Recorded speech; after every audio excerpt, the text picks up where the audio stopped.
क्या हमारे बाजार का वैल्यूएशन अभी भी महंगा है? क्या स्मॉल कैप जो इंडेक्स है वो अभी भी हाई वैल्यूएशन पे है? क्या वो भी अपनी अर्निंग्स के मुकाबले में बहुत महंगा प्राइस डिमांड कर रहा है, या मिड कैप या लार्ज कैप? सब के बारे में इस वीडियो के अंदर जानेंगे एज ए इन्वेस्टर। क्योंकि मेरा जो पास्ट में स्टैंस रहा है, मैं हमेशा ही कहता हूं कि अगर आप लॉन्ग टर्म जर्नी पे हो तो उसमें कई बारी अंडर वैल्यूएशन ओवर वैल्यूएशन का समय आएगा। तो पास्ट में हमने देखा जो small cap mid cap large cap सारे इंडेक्स काफी ओवर वैल्यूड हुए थे, लेकिन बीच में हमें प्राइस करेक्शन भी देखने को मिला कुछ महीने का, और पिछले 1.5 साल से लगभग हमें टाइम करेक्शन भी स्टॉक मार्केट के अंदर देखने को मिल रहा है। तो प्राइस करेक्शन के साथ साथ टाइम करेक्शन भी वैल्यूएशन को कूल डाउन करता है। तो अभी क्या हालात हैं वो हम समझ लेते हैं। इससे पहले एक और बात मैं आपको बता देता हूं, जैसे इस क्वार्टर के अंदर जो रिजल्ट्स आए हैं तो लेबर लॉ जो चेंज हुआ था, कोड चेंज हुआ था, उसके कारण वन टाइम एक्सपेंस जो है काफी सारी कंपनीज पे लगा है। वो एक बार का खर्चा लगा है जिसने जो प्रॉफिट्स है उसको काफी डाउन किए हैं। नहीं तो Q3 के नंबर्स इस बार और बेहतर हो सकते थे। वो वन टाइम लेबर कोड जो चेंज हुआ है उसके कारण अगर कॉस्ट एक्सपेंस नहीं लगता तो। आइए लार्ज कैप से स्टार्ट करते, समझते हैं क्या हालात है। लार्ज कैप जो कि निफ्टी 100 इंडेक्स है, निफ्टी 100 की बात कर रहा हूं क्योंकि लार्ज कैप फंड्स का बेंचमार्क इंडेक्स वही होता है। 21.84 का करंट पी है इनका। ऑलमोस्ट 21 से 22 के बीच में हमारा जो लार्ज कैप इंडेक्स है उसका प्राइस टू अर्निंग रेशियो चल रहा है। क्या है median price to earning ratio, ये समझ लेते हैं। लास्ट 1 ईयर का जो मीडियन पी है वो 22 है। लास्ट 3 इयर्स का जो मीडियन पी है लार्ज कैप का वो 22.45 है। लास्ट 5 ईयर का 22.59 है और लास्ट 7 इयर्स का 23.31 है। तो अगर हम अपने लार्ज कैप इंडेक्स के प्राइस टू अर्निंग की बात करते हैं जो कि निफ्टी 100 है, तो थोड़ा सा हमें जो है under valuation price to earning में देखने को मिल रहा है। 7 इयर्स का मीडियन पी 23 प्लस है और अभी कहां पे है हम 22 के पास हैं, और 5-3-1 ईयर में जो है वो 22 का ही पी है। तो 5-3-1 ईयर में जो है बराबर में है पी, अभी जितना पी है उसी के पास है, और 7 इयर्स में थोड़ा सा कम है। तो हम कह सकते हैं कि लॉन्ग टर्म जो पी है, लॉन्ग टर्म जो वैल्यूएशन है हमारे लार्ज कैप निफ्टी 100 इंडेक्स की, अभी जो हमारा निफ्टी 100 इंडेक्स है उसी के पास या थोड़ा सा बिलो उसके ट्रेड कर रहा है पी के मामले में।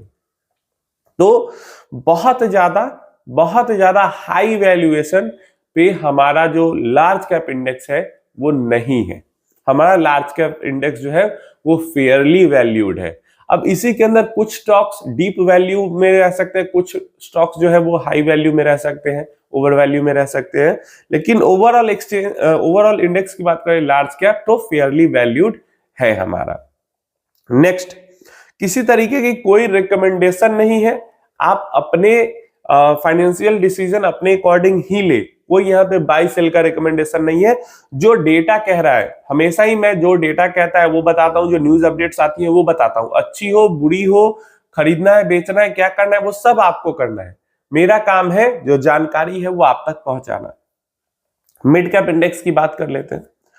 मिड कैप का जो करंट पी चल रहा है मिड कैप इंडेक्स का वो 32.64 चल रहा है। लार्ज कैप का 22 था, इसका 32 है। तो लार्ज को मिड के साथ कंपेयर नहीं करते, लार्ज को लार्ज के साथ, मिड को मिड के साथ।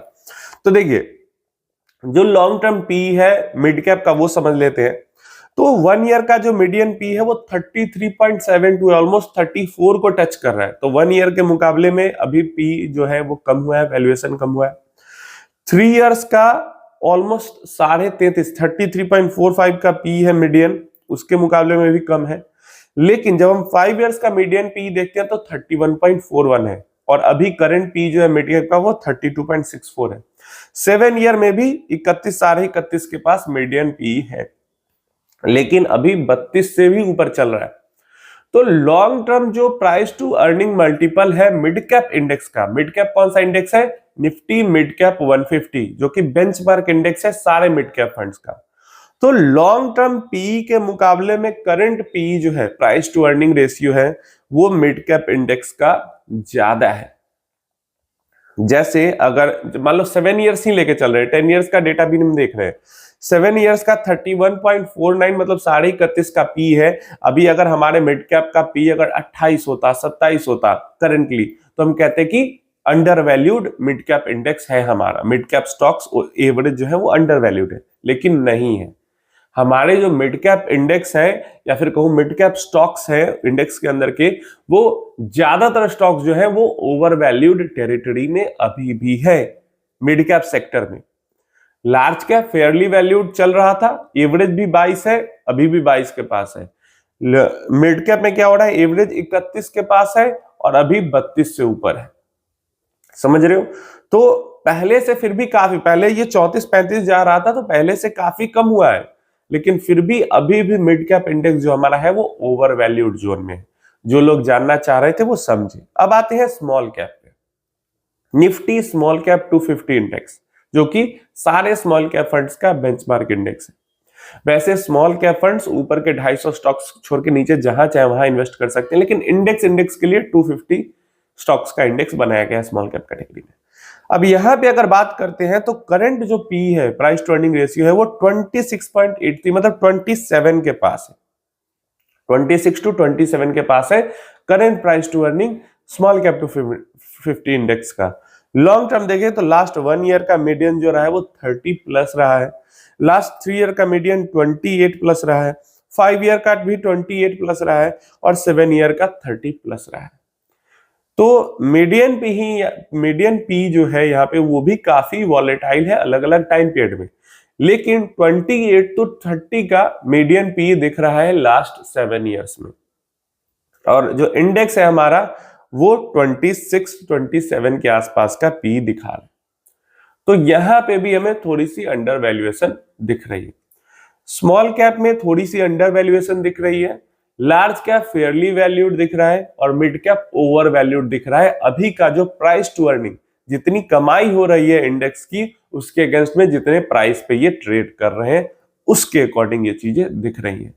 आप चेक कर सकते हो किसी भी इंडेक्स का price to earning ratio simply screener पे जाके, बहुत सारी वेबसाइट है लेकिन सिंपल मैं बता रहा हूं, स्क्रीनर पे सर्च निफ्टी 100 इंडेक्स लिखोगे, वहां पे नॉर्मल पी, आपका मीडियन पी, जितने साल का, 10 साल का, 5 साल का, 7 साल का, जितना साल का देखना चाहो देख सकते हो। अगर आप किसी पर्टिकुलर म्यूचुअल फंड स्कीम का प्राइस टू अर्निंग देखना चाहते हो, जैसे स्मॉल कैप का जो करंट पी है वो 27 है, आप देखना चाहते हो कि निप्पॉन स्मॉल कैप का कितना है पी, 27-28 के पास उसका भी है, तो आप टिकर टेप नाम की वेबसाइट है, उस पर इजीली देख सकते हो किसी भी म्यूचुअल फंड का पी। बंधन स्मॉल कैप का 18-19 के पास पी दिखता है, किसी का भी देख सकते हो। तो प्राइस टू अर्निंग जो मल्टीपल है उसके मामले में अगर हम वैल्यूएशन देखें तो हमें मिड कैप इंडेक्स सबसे ज्यादा वॉलेटाइल दिखता है, और मिड कैप इंडेक्स वॉलेटाइल दिखने का रीजन भी है, मतलब सबसे ज्यादा ओवर वैल्यूड दिखने का रीजन भी है, क्योंकि ओनली 150 मीडियम साइज स्टॉक्स के अंदर में जितने भी actively managed mid cap fund है सबका पैसा वहीं पे जा रहा है, जितने भी इंडेक्स फंड है मिड कैप के उनका भी पैसा वहीं पे जा रहा है, जितने भी मोमेंटम वाले मतलब स्ट्रेटजी वाले मिड कैप फंड है उसका भी पैसा वहीं पे जा रहा है, और बाकी जो दूसरे जैसे small cap, flexi cap, multi cap, value, ये सब का भी पैसा कुछ ना कुछ मिड कैप में आता ही है। तो सिर्फ 150 मिड कैप साइज कंपनीज के अंदर में बहुत सारा पैसा आ जाता है एक साथ, तो इस कारण मिड कैप हमेशा से ही थोड़ा ओवर वैल्यू पे ट्रेड करता है, लेकिन फिर भी लार्ज कैप स्मॉल कैप के मुकाबले में तो मिड कैप ओवर वैल्यू पे ट्रेड करता ही है, लेकिन उसके भी मीडियन में भी ओवर वैल्यू, तो मिड कैप सेगमेंट जो है हमारे मार्केट का अभी बहुत ज्यादा ओवर वैल्यूड है। इसके बाद आगे जब हम बढ़ते हैं, लार्ज कैप में और स्मॉल कैप में ये चीजें इसलिए नहीं होती क्योंकि लार्ज कैप में बहुत सारी जाइंट कंपनीज होती है, तो इसलिए वहां पे पैसों की दिक्कत नहीं होती, कितना भी डालो चला जाता है। स्मॉल कैप में कोई लिमिटेशन नहीं है, जितनी कंपनी चाहो उतने में डाल सकते हो। तो ये क्यों, जैसे कि एक निप्पॉन स्मॉल कैप फंड है, सिंगल फंड 60-65 हजार करोड़ का डील कर रहा है एयूएम, और 200 से ज्यादा 250-300 कंपनी तक भी चला जाता है, लेकिन मिड कैप के अंदर में क्या है, कंपनी ही ले दे के 150 है, तो इसलिए ये ओवर वैल्यू रहता है। लेकिन फिर भी काफी ज्यादा अभी भी मिड कैप इंडेक्स जो हमारा है वो ओवर वैल्यूड दिख रहा है प्राइस टू अर्निंग के मुकाबले में। आप अपनी राय इसके बारे में नीचे कमेंट बॉक्स में जरूर देना। आपका ज्यादातर इन्वेस्टमेंट मार्केट के किस सेगमेंट में है या किस एसेट क्लास में।